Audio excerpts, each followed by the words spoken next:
আমরা দিনে মূলত ৬০-৭০ হাজার থেকে ১ লাখ চিন্তা করি। এই চিন্তার মধ্যে প্রায় ৮০,০০০ চিন্তা নেগেটিভ, আর ৯০ থেকে ৯৫% চিন্তা আমরা রিপিট করি।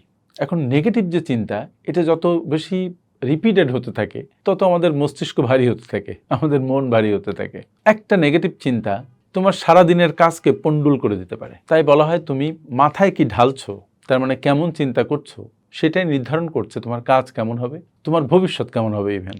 আর এই একটা চিন্তা কখনো কখনো তোমাকে ধ্বংস করে দিতে পারে যদি সেটা নেগেটিভ হয় এবং তোমার উপরে দারুণভাবে ভর করতে পারে। তাই যখন যে চিন্তা করবা তখন একটু সচেতনভাবে করবা। চিন্তার মধ্যেও চিন্তা করবা যে এটা আসলে কি তোমার জন্য উপকারী, নাকি তুমি একটা নেগেটিভ চিন্তার মধ্যে বোধ হয়ে আছো। তুমি তোমার চিন্তার সমান বড়, তুমি যা চিন্তা করো আসলে তুমি তাই তোমার চিন্তাকে বদলানো দরকার।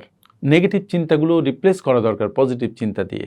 আর খবরদার যেন কোনো প্রিডমিনেন্ট চিন্তা নেগেটিভ না হয়, কারণ সে চিন্তা তোমাকে ডুবিয়ে ছাড়বে। তাই পজিটিভ চিন্তা করো, চিন্তা বদলাও এবং সামনে এগিয়ে যাও। তোমার ভবিষ্যৎ নির্মিত হবে তোমার হাত ধরে যদি বর্তমানে সুচিন্তা করো এবং তার ফলশ্রুতিতে ডিসিপ্লিন ওয়েতে কাজ করো।